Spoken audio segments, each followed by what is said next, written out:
Okay, so I've literally built my whole business on social media. I remember I found whitening toothpaste on Facebook and I was like, I want to try that. Posted my results and it went crazy. And my sponsor Mel kept saying to me, "You'll be really good at this business. Come to a meeting." No. Okay, let me send you a video. No, I'm not interested. So anyone in the room that's been like that, I was that annoying person as well. And now I've built a global business just through social media. But I just want to say, it is still vital that you come to these meetings, these events, training calls, things like that. But I'm going to guide you through exactly what I've duplicated down. I've got team members that are way better than me on social media, and I'm going to go through the business pages, customer groups that they have built themselves and their own branding as well. So first of all, 7.2 billion on the planet. I actually think it's near 8 billion to be fair, and 2.1 billion of them are active on social media, okay? They have social media accounts that they're using every single day. And if we think of the UK, there's 65 million people in the UK. We think globally from a social media point of view, 2.1 billion active social media accounts. You are never, ever going to run out of talking to people. Can you see that? 2.1 billion active social media accounts.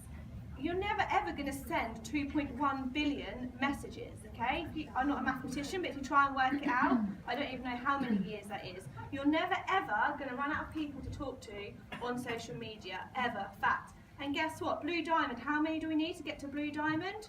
Wow. So we need 12 people that are just like us that we can find through 2.1 billion accounts. Does that sound a little bit like it could be easier now when we give the facts and figures? So I'm all over attraction marketing.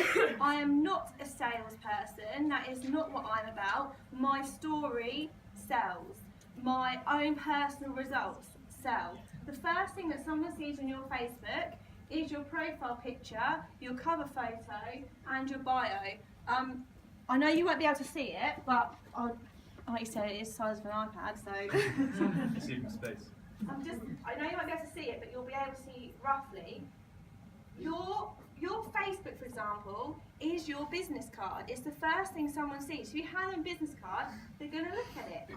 Same as your Facebook, so you can't see very well, but can you see it's quite lively, it's quite vibrant, there's colours there, it's of me, I've got a really good bio on there. That is my business card. That's the first thing someone sees. So some people be like, I'm not sure if I agree with this, but if you've got a profile picture of your dog or your kids, no, people buy through people. They don't buy through your dog. They don't buy through your kids. They buy through people. I know, okay? And people think, but you know, I love my kids. I'm a parent. I understand that feeling. I understand it. But if you are going to use your Facebook, for example, for business, these are the small changes that you need to make. When people go, someone asked a question. Or a cartoon character. Yeah, exactly. Yeah, you need to be real. Okay, people buy from real people, and that's what we need to show. Same as your cover photo. Keep it quite inspirational. For me, that's where my quotes go, or something that really inspires me. It's not necessarily a picture of me or my family or anything. It's a quote, something that inspires me is my cover photo. Because the first thing I want someone to see if they come to my page is, I have no idea what this person does, but I want to look through her posts because I am attracted to whatever she has there. It looks fun, it looks inspiring, and I'm sick of seeing other people negative on Facebook, so I want to look through what she's doing. That's what you want to get across. All these simple little things, it makes a massive, massive difference to building your business online. So attraction marketing, so I've got a couple that I've put there, and one for Emma as well. So I think I'm not sure it's got a light. So the first one, we was coming back from New York, I think it was, I can't remember. I'm just sharing what I am doing, okay? That is actually a recruitment post because people will look at that and they'll be like, I want to do what she's doing. I've seen her on Facebook, I know she's a mum, I know that she used to work 9 to 5 and now she's leading this lifestyle. I would like that. I want to find out what she's doing. For me, that is a recruitment type post, sharing my lifestyle. The same again when, you know, we're going to Miami, a few of us in the room. I post about it, it's exciting. Emma's one, I love Emma's one. She's on a Facebook, not Facebook, sorry, she's on a training call with the team, interviewing someone, and little Jensen's asleep in his Moses basket next to her. Other mums are going to be like, how is she building a business while her baby sleeps next to her and earning a ridiculous income? This is attraction marketing. I remember the first post that I did that I had so much attention for is I bought myself an iPad, and I just posted something along the lines of just got myself a new iPad, like I love it, and I didn't have to touch my family budget. And that just sparked so much interest, thinking, I want to spend £300 and not have to take it out of my family budget, like my food money, bill money. That is attraction marketing. You can do recruitment posts, sales posts, without even becoming a salesperson or like a recruitment consultant, because that's not what it's about. Be attractive, okay? So many people hunt people, like, let's shoot them, and then they've got them, and it's like they're a number.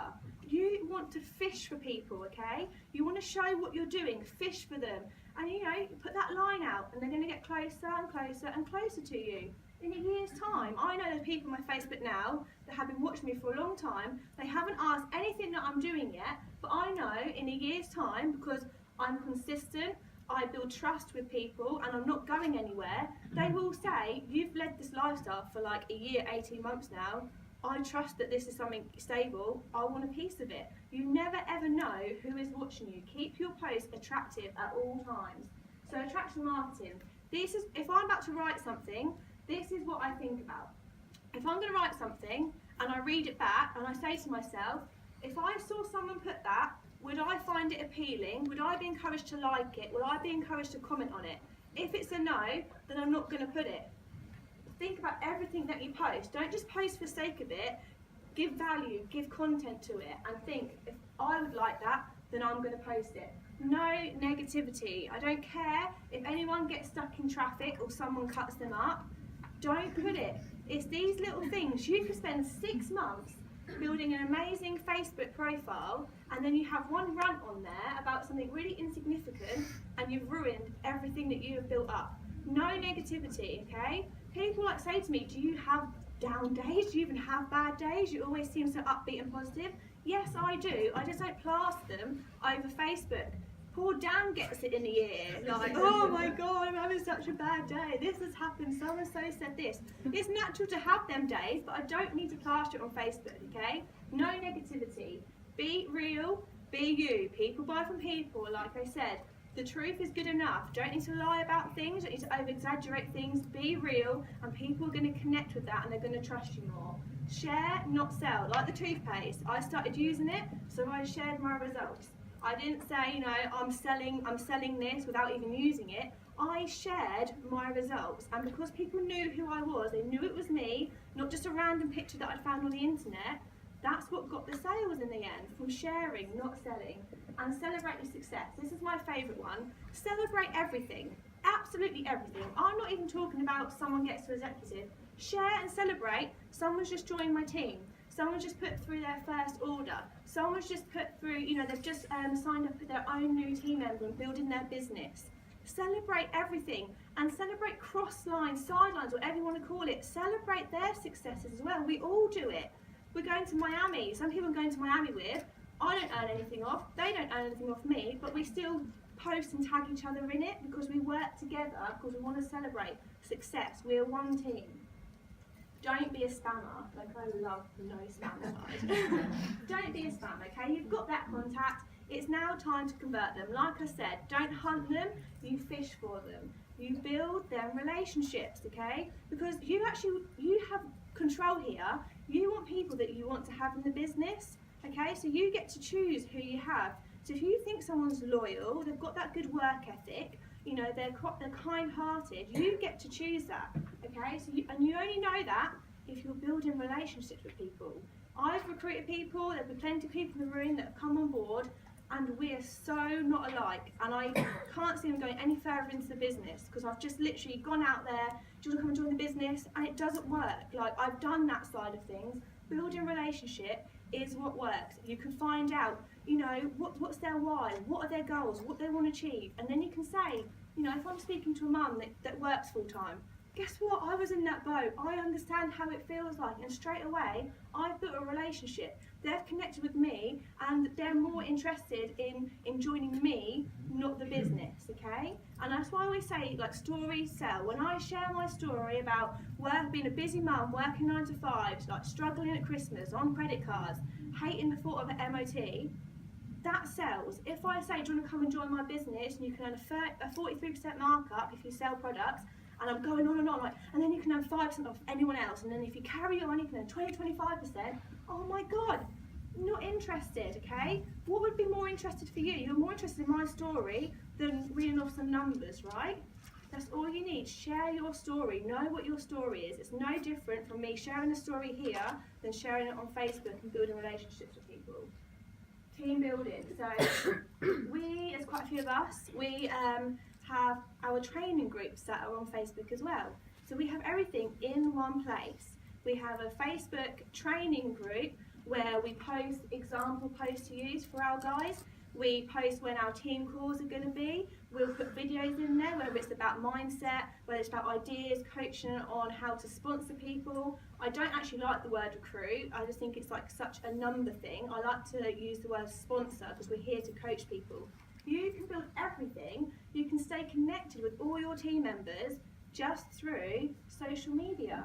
So, and we said earlier that, 10, 20 years ago, there wasn't even phones, no matter social media, and your only communication would be, I'll see you every month at an event. If you're not there, then you're clearly not serious. We are so lucky that we can communicate every single day to our team, and that's why people using social media are moving fast, because they're not waiting 2 weeks, a month, till they can talk to people. They get to talk to people every single day. They're leaders, they can check in with them every single day, see how they're going, see how things are, how are their goals going, whereabouts are they, who are their newbies that I need to say hello to.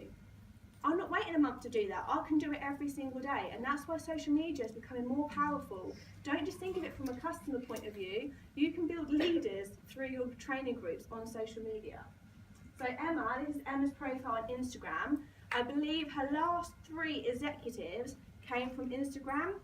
She's the Instagram queen. I love following her, so you should definitely follow her. I think it's Emma Carpenter 79, I think it is, something like that, on Instagram. And keep it really simple. Use your hashtags. So for example, this one here, this Victoria Beckham quote, hashtag VB. Guess who that's going to target? Everyone that follows Victoria Beckham, okay? You just need to be smart with it. It's not time consuming, just be smart. Don't put loads of hashtags either.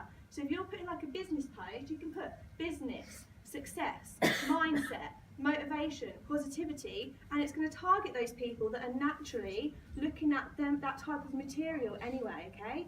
It's really, really simple. What we're doing isn't anything magical whatsoever. We're just keeping it really simple, really basic, and being consistent with it every single day. Emma does find contacts through her Instagram as well. See who's got lots of followings there. See what hashtags are trending there, and then you can find people. It's endless. It's never going to stop.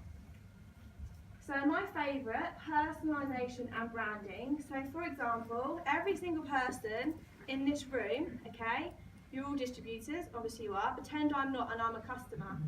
I want to buy a mud mask. Who can give me a mud mask? All of you can. All of you can. So why am I going to pick you? Why am I going to pick you? There's like over 100 people in this room. Why am I going to say, I would like a mud mask from you, please, than anyone else? Because I'm going to add value, I'm going to stand out, and I'm going to make myself different from everyone else that is doing it. And the next one I'm going to show you, Sian in my team, she is absolutely fantastic at this. And some of you have seen this from Ruby Uni anyway, but just look how attractive her posts are. She personalises everything. We don't talk about new skin. Sian talks about I Am Shop. I talk about Hazel's Beauty Box. We brand and personalise everything so people feel a part of something. People don't buy from companies, people buy from people. They prefer to buy from small businesses, not big companies. And if you hear of a big company, new skin, you think that's a global company. they want to buy from these little people that are setting up their own businesses.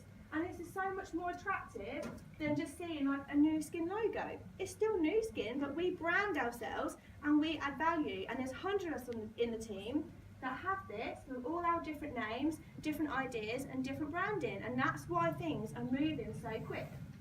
Customer groups, and just a course of time, customer groups.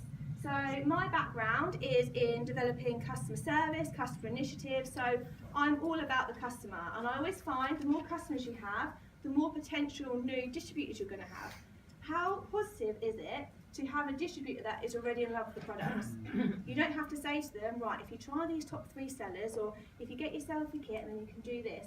You found someone that already loves and uses the products. You're already 10 steps ahead from someone else. Looking after your customers is so key, and if you're not doing that, you need to focus on this. B2B, B2C. So B2B means business to business, B2C means business to consumer. It is not about that these days, it's all about human to human. That is what it's about. We're real people, we're sick of all the business language and the business talk. Let's be real about things. And what one of the girls, Reagan, does, she's got a really good customer group. So it's really easy to set up a group on Facebook. You literally go to the side, groups, set one up. These are our customer groups. Loads of us in the team have closed customer groups. They're not public, so we're still only targeting the people that we want to target, but it's a really good way of expanding your network if you didn't want to add people as friends on your Facebook. So she has a customer group, videos, product demos in there, just general fun stuff as well that isn't about business. And what she'll do on this page, so this one, I think she's got about 5,000 members in here. And what she does, obviously she'll set it up, she adds everyone anyway within her contact list, for example, and to get new people in, what she'll do is she'll run little competitions and say, right, if anyone adds 100 people in, they'll have a chance of winning the whitening toothpaste. So loads of people add 100 people in, say, I've done it, their name goes into a list. She's built up 1,000 new people from offering a whitening toothpaste. That's 1,000 people that she can now network with and offer products to customers. This is so simple. Again, it's just keeping up with it, being consistent, posting that customer group 3 to 5 times a day, making it fun, being interactive, engaging, and the numbers just build and build up. And she's not even worrying about her normal Facebook profile and numbers because she runs everything off of a customer group. It really is that simple. So for me, I don't really use my customer group because I love my business page. But these pages take a long time to build up, and Facebook are very sneaky about it because say I've got 5,000 people that like my page, my business page, Facebook only targets less than 10% of that, way less than that, because they want you to pay for it. So if you've got a business page, to get past the numbers, you have to be posting a lot of times a day, writing back to everyone on the comments, liking things. If you get 3 to 5 comments, it's going to boost your page up even more. So if you want to do a business page, be consistent with it. Don't be disheartened if in 2 weeks' time you've only got 100 likes and you want it to be moving fast. You have to be consistent with a business page. I love it. I've had so many new leads from there that have said, what are you doing? Because my pinned post is actually a video of me when I was in Portugal, just sharing, saying, I think it's like in 4 weeks' time I'll be leaving my 9 to 5. So that's the first thing someone sees, and then they see like product demos, whitening toothpaste before and afters, all on there. And again, I'm not sales-like about it, I just share results. So I'll put, oh, look how fantastic my customer result is. And that's it. So you have such a number of ways to build through Facebook. We haven't even mentioned Twitter, LinkedIn, we haven't even mentioned any of that yet. This is purely Facebook and a little bit of Instagram on there. So track your audience. Always think what works for you and your audience, because we might have different networks, might be different age groups, we might have different lifestyles. So you need to find out what works for you, because what I may do, you might have to tweak slightly, okay? It's not, if it was one thing fits all, then we'd all be really successful really quickly. You have to tweak things and find what's going to work for you. So last 4, be real, be you, draw attention, be attractive, create that attraction marketing to you. Timings, make sure you're posting at the right times, the right day. If you're thinking of an average person, okay, between 8 and half 8, maybe they've just pulled up at work, just parked up, they might have a flick through on Facebook, good time. 1 over lunchtime, good time, everyone goes in their lunch. And then 6 till 10, 11 p.m, is your prime time where people are at home, they're just finishing up dinner and they're having to flick through. So if you're going to do all your posts at 10 a.m, you're not going to get that much engagement, because the majority of people are still in a 9 to 5, and they're the ones that you want to help come out of that, unless you're targeting mums. But again, it's all very different, so get to know your timings. You can schedule posts, and on Facebook you can schedule it yourself, whether on a business page. I think you can even start scheduling your personal pages now. You can schedule it, so if you're thinking I haven't got time to post then and then, the night before you set up 5 posts that are going to schedule throughout the day, and it's done. And you write that in your daily checklist that every day at 9 p.m. I'm going to make sure I schedule 4 posts to go through to tomorrow, and it's done. You can there are companies like Hootsuite that literally manage all for free, that manage all of your social media platforms for you. I don't really use it. Doesn't mean I'm not going to use it, because I only focus on Facebook. I'm not big on Twitter, so for me, I don't need that just yet. But when I start expanding, then I will. I hope I've got through that, because I'm really cautious of time. So that is all the basics that we do building social media. So I hope it's helped a lot of you guys.